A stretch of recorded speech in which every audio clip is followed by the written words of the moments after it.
Olá pessoal, tudo bem com vocês? Espero que todos estejam muito bem. Eu sou o professor João Roberto e hoje nós teremos a nossa segunda aula do EAD, disciplina Recuperação Judicial e Falência. Lá na nossa primeira aula, nós fizemos alguma introdução a respeito do assunto recuperação judicial e falência. Então lá nós relembramos em quais circunstâncias e o porquê foi criada a Lei 11.101. Nós fizemos algumas considerações a respeito da recuperação judicial e da falência. Nós apontamos a quem se aplica a recuperação judicial e a falência, está lá no artigo 1º. Nós trabalhamos o assunto a quem não se aplica a Lei 11.101, que é o artigo 2º. E também nós falamos a respeito de onde esse processo de recuperação judicial e falência vai tramitar, que é a regra do artigo 3º. Hoje, na nossa segunda aula, nós vamos tratar do artigo 5º e do artigo 6º da Lei 11.101/05, que é a Lei de Recuperação Judicial e Falência. Só que antes de adentrarmos a esses assuntos aqui, eu gostaria de fazer uma pequena retificação do que eu disse na aula passada. Talvez não tenha ficado muito claro do que é que vem a ser a recuperação judicial. A falência me parece que é algo muito claro, ou seja, quando a empresa está passando por uma crise econômico-financeira muito forte, e ela não tem salvação, ou seja, o volume de dívida que ela tem é tão grande que ela definitivamente não consegue mais pagar, estará configurado a falência. E quando há falência, o que vai acontecer com essa empresa? Normalmente ela vai fechar as portas, nós vamos pegar esse patrimônio dela que sobrou e vamos dividir entre os credores conforme as regras da Lei 11.101. Então a falência, normalmente a gente tem mais ou menos uma ideia bem certa do que ela seja. Agora, me parece que a recuperação judicial não ficou assim tão claro. Para que vocês compreendam realmente o que é a recuperação judicial, pensem na seguinte situação.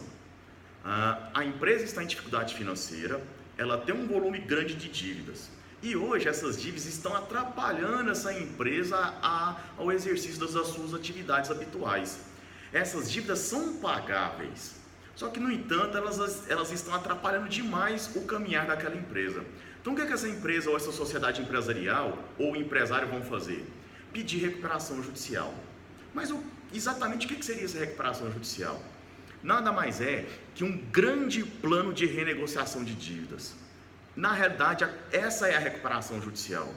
Será o empresário ou a sociedade empresarial chegar no juiz de direito, através de um processo, e dizer: doutor, eu devo muito e hoje essas dívidas me atrapalham demais, de modo que hoje eu preciso renegociar as minhas dívidas, porque se eu não renegociar, a minha situação financeira vai piorar bastante e eu vou acabar indo à falência.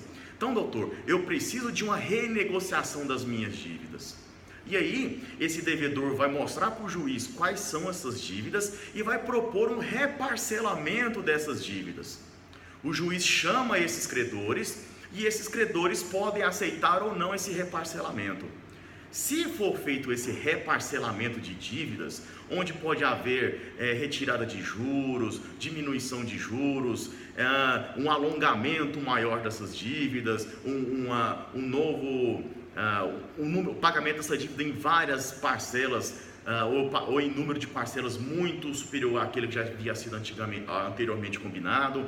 Então, se esses credores aceitarem essas condições, vai existir um reparcelamento dessas dívidas e esse reparcelamento vai ocorrer dentro de um processo judicial, no qual, se o devedor não cumprir, ele vai levar como penalidade a falência. Então, a recuperação judicial, na verdade, como eu estou dizendo para vocês, ele é um grande processo de reparcelamento de dívidas, tá? Então, eu espero que isso deixe o Instituto da Recuperação Judicial um pouco mais claro. Eu acho que talvez tenha ficado um pouco obscuro essa ideia na aula passada, mas fique com essa ideia inicial, tá? A recuperação judicial é um grande processo de reparcelamento de dívidas que tramita no Poder Judiciário, ok? Então, é essa a ideia que eu gostaria de esclarecer com relação a vocês, correto? Agora eu quero tratar especificamente desses dois pontos aqui. E eles se aplicam tanto na recuperação judicial quanto na falência. Vamos lá então. Eu coloquei aqui créditos inexigíveis. Está lá no artigo 5º da Lei 11.101, que eu espero que aí esteja ou de mel com a lei impressa aí em cima da sua mesa, ou aí em cima da sua cadeira, de onde você estiver nesse momento assistindo aí a nossa aula. Gente, a regra é que, a princípio, toda dívida eu posso incluir na recuperação judicial e na falência. Essa é a regra, eu posso incluir todas. Tanto é verdade que a Lei 11.101 ela vem tratar justamente da exceção à regra. Ou seja, quais créditos eu não posso colocar. Então a gente nota que a regra é todas podem entrar, exceto aquelas que estão previstas no artigo 5º.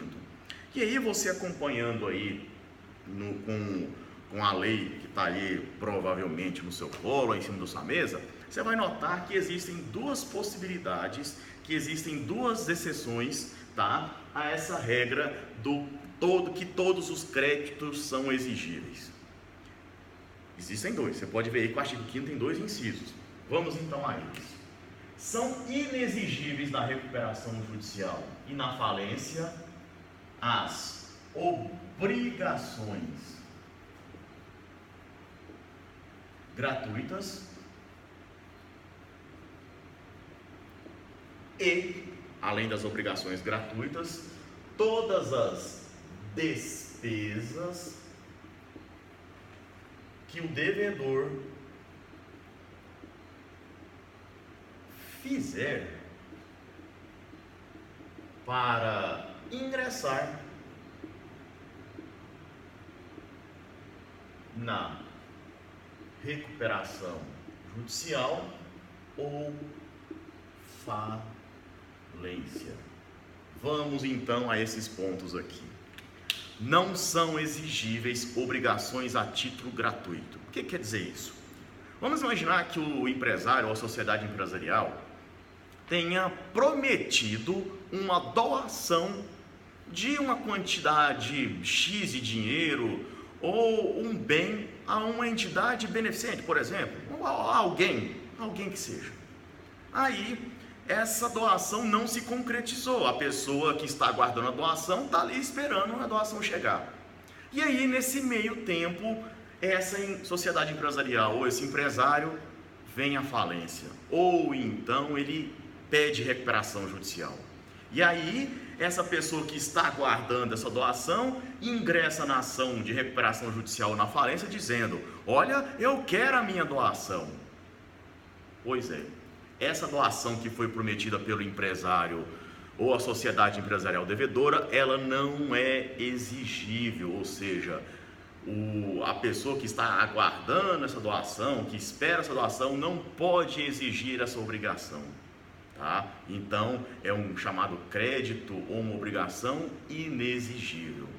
E aí uma situação interessante: o aval e a fiança também são consideradas obrigações gratuitas e não são passíveis de serem exigidas.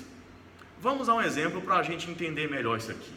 Vamos imaginar que eu, João, tenha emitido um cheque ou um título de crédito qualquer para a Maria. Então eu emiti um cheque lá de um determinado valor para Maria. E uma sociedade empresária é o meu avalista, está avalizando aquele meu título. Ou seja, na prática o que vai acontecer? A Maria vai cobrar o crédito do devedor principal, que sou eu, João. Se eu, João, não pagar o título, a Maria pode cobrar o título da sociedade empresarial, porque ela é minha avalista. É o problema de você ser avalista, né? Se você avaliza alguém e essa pessoa não pagar a dívida, quem paga é você. Por isso que muita gente diz: olha, ser avalista é latada. E é mesmo. Você não deve avalizar nem parente, viu? Já dizia o sábio. Então vamos lá. João emite o título para Maria. A Maria vai cobrar do João. Se o João não pagar, quem é que paga? Sociedade empresarial. Contudo, se essa sociedade empresarial aqui ingressar com um pedido de recuperação judicial ou ter sua falência decretada, a Maria não vai poder cobrar esse título da sociedade empresarial. Porque esse aval, ou a condição que ela ostenta de avalista, é uma obrigação a título gratuito. Ou seja, ela avalizou sem ter nada em troca.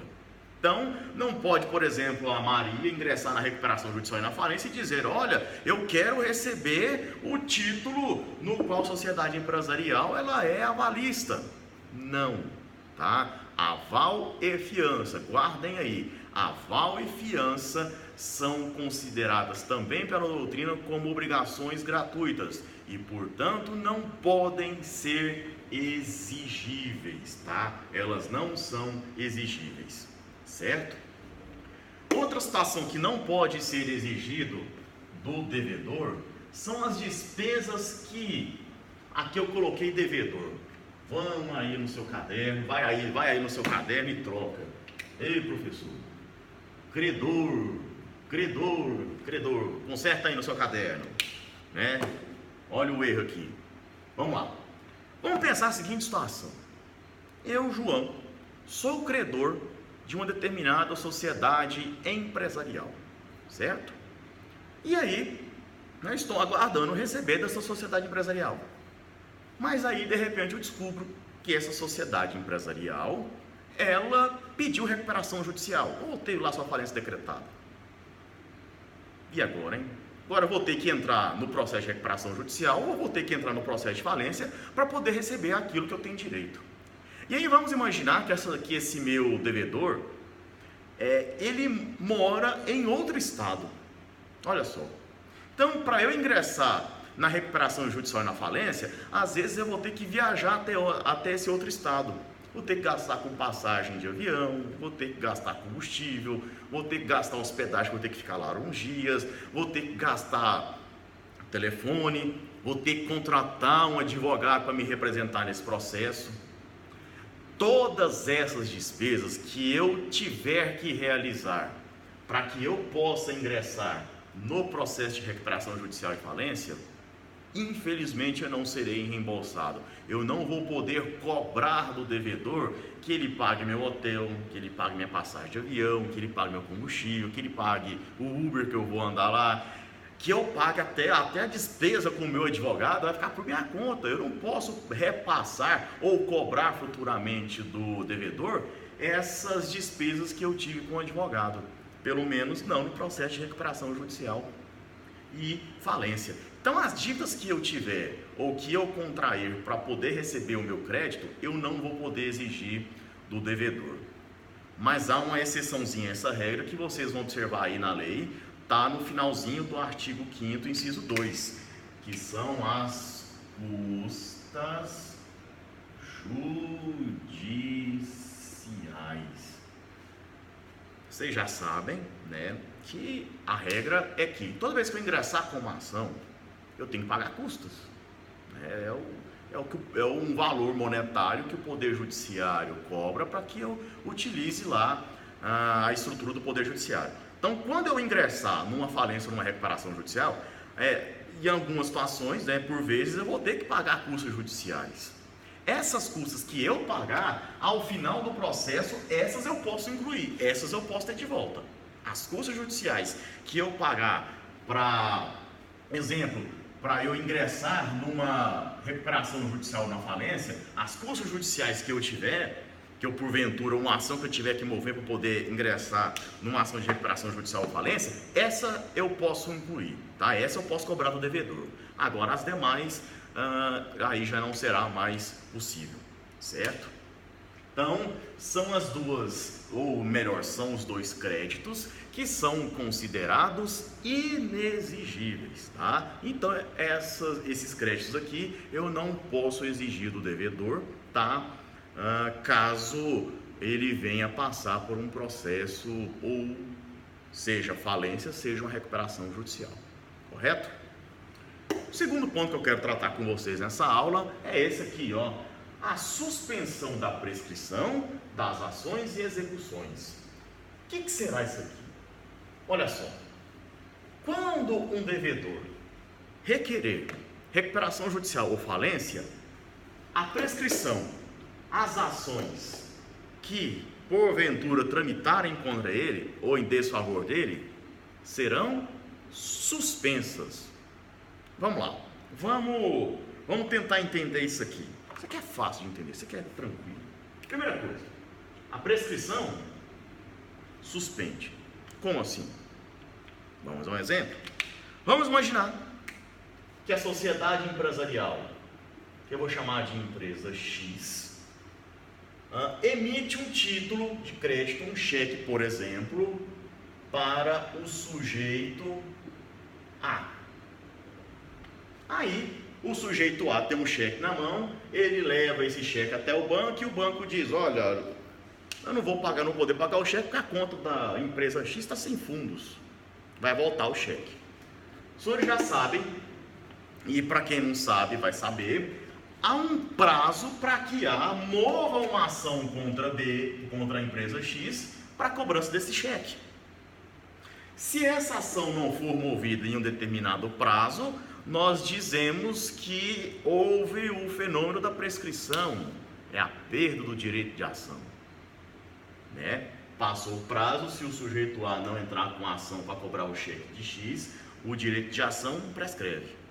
Só que, se a empresa X pedir recuperação judicial, por exemplo, esse prazo para que o sujeito A ingresse com uma ação contra a empresa X, ele estará suspenso.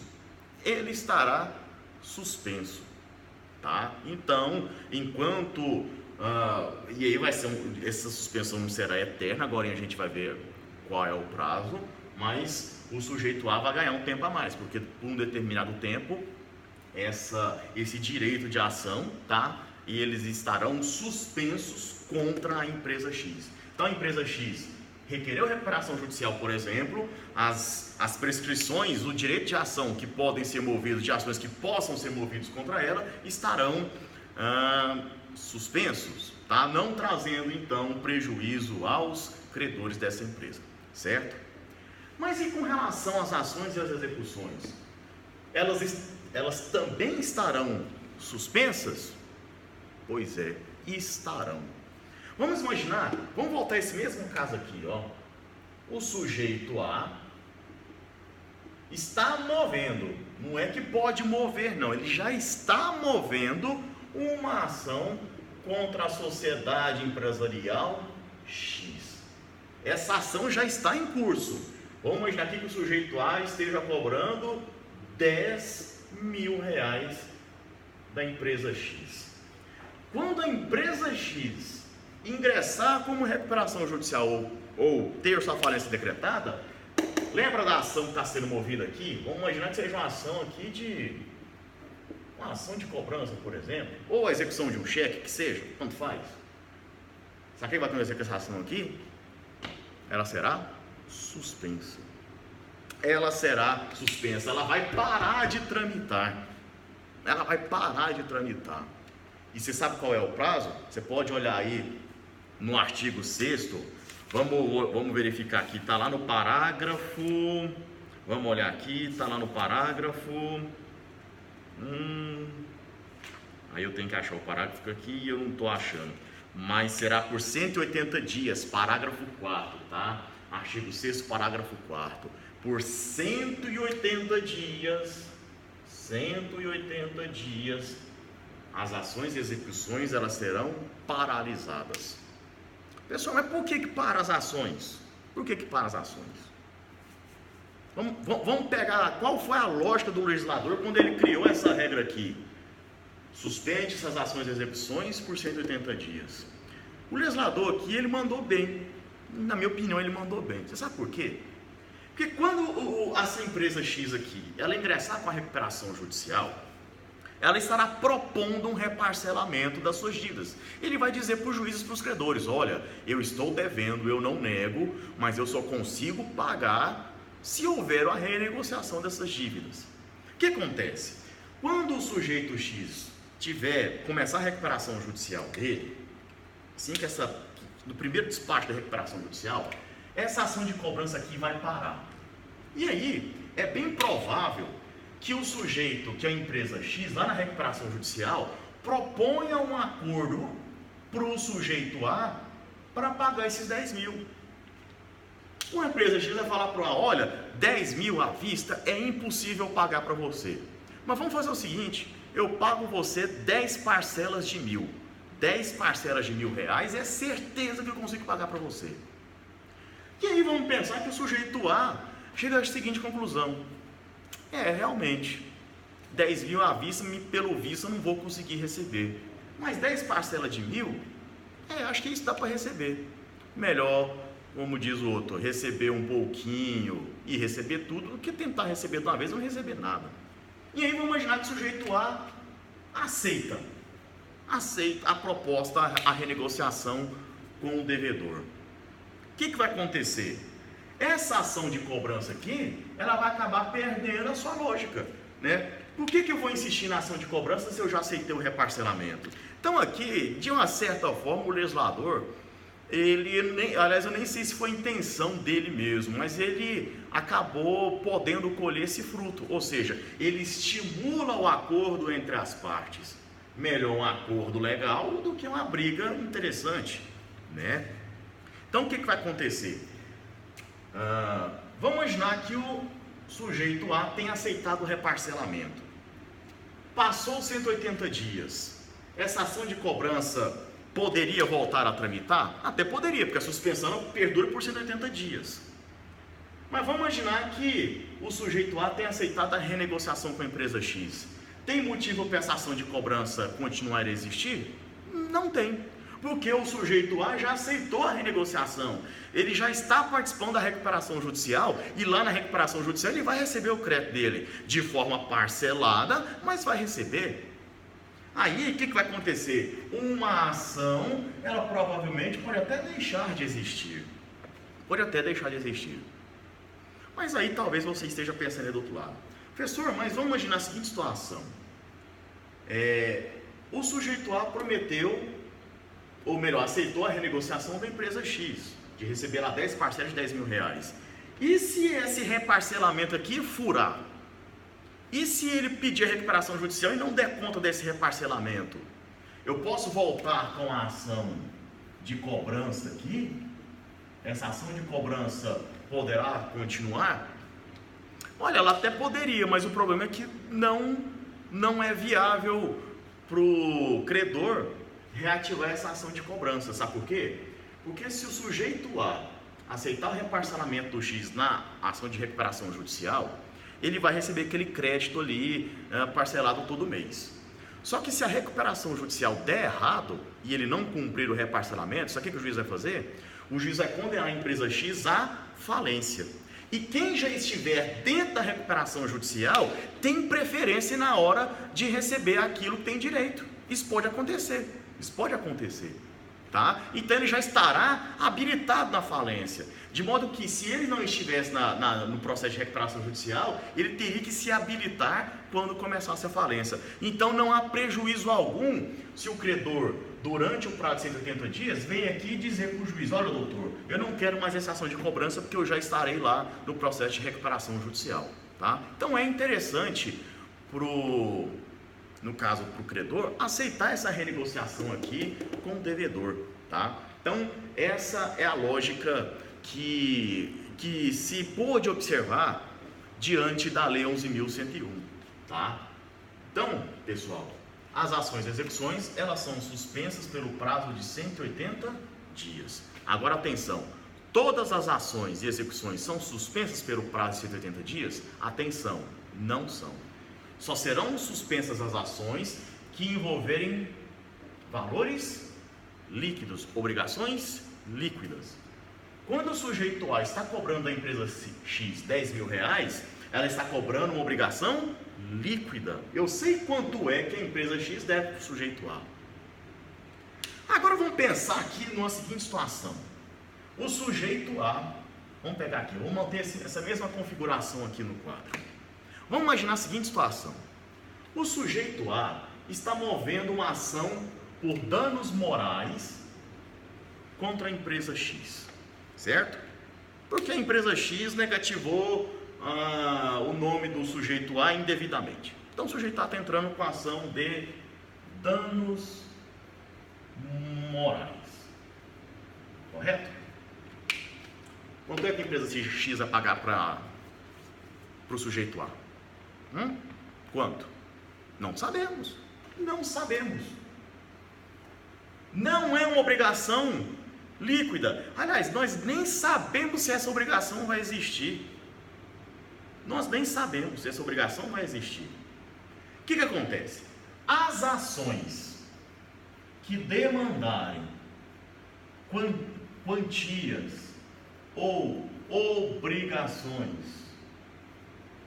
obrigações ilíquidas, como é o caso do dano moral, do valor do dano moral, que é uma obrigação ilíquida, que é o seu valor, essas não serão suspensas. E mesmo se a empresa X requerer recuperação judicial, as obrigações ilíquidas, elas vão continuar a tramitar.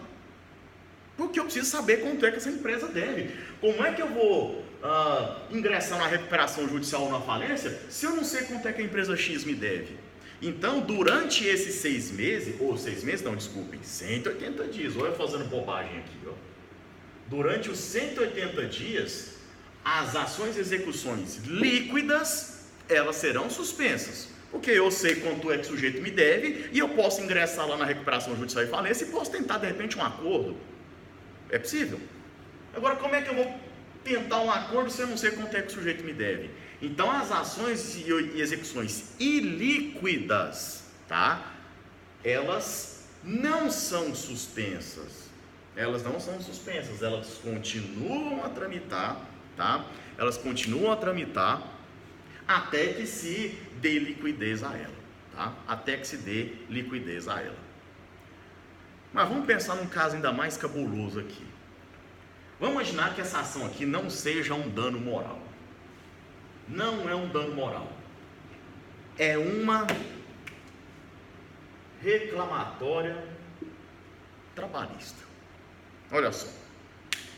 Eu fui demitido da empresa, eu sujeito A trabalhava na empresa X. E aí a empresa X mandou o sujeito A embora. O sujeito A ingressa com uma ação reclamatória trabalhista em favor da empresa X. É comum, quem já estiver fazendo estágio, e até mesmo por experiências profissionais, algumas ações trabalhistas demoram anos, algumas chegam a décadas para tramitar. E aí, as ações trabalhistas, normalmente, elas são quantias ilíquidas. Eu estou pedindo para o juiz dizer quanto é que a empresa X me deve de verbas trabalhistas. E aí, essa ação dura 1 ano, 2 anos, 3 anos, 4 anos, 5 anos. Eu tenho ações no meu escritório, por exemplo, que já estão tramitando há 7 anos. E eu não consigo receber do credor. Porque o credor, enfim, isso é outra história. Mas existem ações que chegam a 7, 8, 10 anos. Tá. Aí, essa reclamatória trabalhista, graças a intermináveis recursos, a essa lentidão terrível do Poder Judiciário, o processo não anda, o processo não tem um fim, o processo não vira uma obrigação líquida. E essa empresa X aqui pediu recuperação judicial. Imagine, eu sou mandado embora, entro na reclamatória trabalhista. Essa empresa aqui pede recuperação judicial ou ingressa numa falência. Enquanto eu não tiver minha obrigação liquidada, eu não posso cobrar da empresa. Eu não ingresso na ação de recuperação judicial, eu não participo da falência. E aí esse processo dura aqui 10 anos. Depois de 10 anos, a recuperação judicial já acabou, às vezes a falência já acabou, já não tem nem mais bem para dividir. E aí, eu vou ficar no prejuízo? Olha só que problemão, olha só que problemão. Enquanto eu não tiver obrigação liquidada, eu não participo nem da recuperação judicial nem da falência. E quando terminar, às vezes, meu processo aqui, que pode durar anos, a recuperação judicial já não existe mais.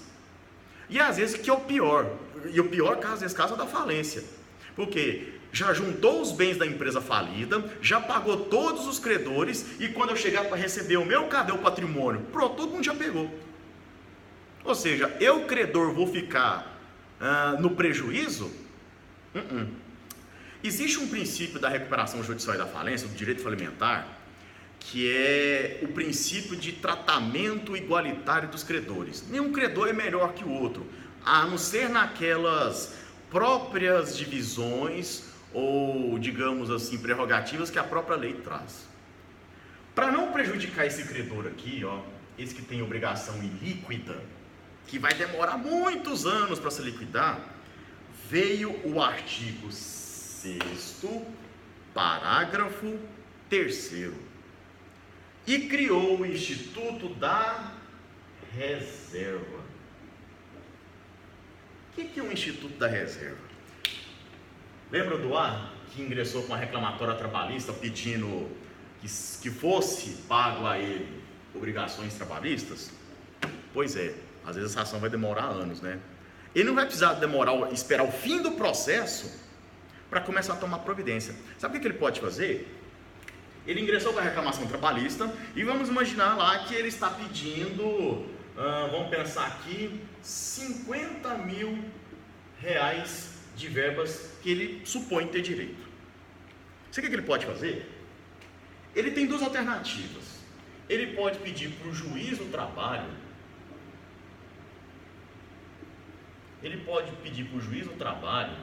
avisar lá o juiz que está com a recuperação judicial ou que está com a falência, para reservar lá um valor de 50 mil reais para o sujeito A.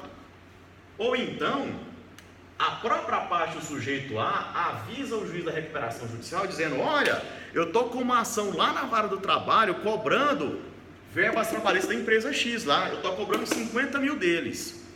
Separa o meu aí, viu? Separa o meu aí. Ou então o juiz do trabalho avisa o juiz, fala: olha, aqui na vara do trabalho está tramitando um reclamatório trabalhista em favor dessa empresa X, que aí está passando por recuperação judicial por falência, tá? Separa aí, por favor, deixe reservado, porque futuramente o sujeito A pode ter direito a receber um determinado valor. E aí o que é feito? Lá na recuperação judicial não falência pode ser incluído o crédito do sujeito A. O juiz faz uma espécie de reserva: olha, separa aí um valor, tá? Porque futuramente o sujeito A pode ter um valor a receber. Isso é uma forma que a lei achou de não prejudicar aquela pessoa que está, ou que tem uma obrigação ilíquida, ou que está ainda em discussão judicial, para poder não prejudicá-la, para tratá-la da mesma forma que os outros credores. Porque os outros credores que já têm obrigações líquidas, eles já vão ingressar no processo e já vão começar a receber aquilo que é de direito deles. Para proteger aqueles que têm obrigações ilíquidas, pode ser feita a chamada reserva, tá? Então você pede para o juiz que seja feita a reserva desse valor, tá? Para que essa pessoa não seja prejudicada, certo? E para finalizar esse nosso vídeo aqui, as execuções fiscais são suspensas? Estado nunca perde, né? Estado nunca perde. Se existir uma execução fiscal cobrando imposto dessa empresa aqui, mesmo que ela esteja em recuperação judicial, essa execução fiscal vai continuar, tá? Ela não vai parar, certo? Então, a aula de hoje, essa segunda aula, tratou então sobre créditos inexigíveis na recuperação judicial e na falência, e suspensão da prescrição das ações e execuções no direito falimentar, ok? Muito obrigado a todos e até o próximo vídeo.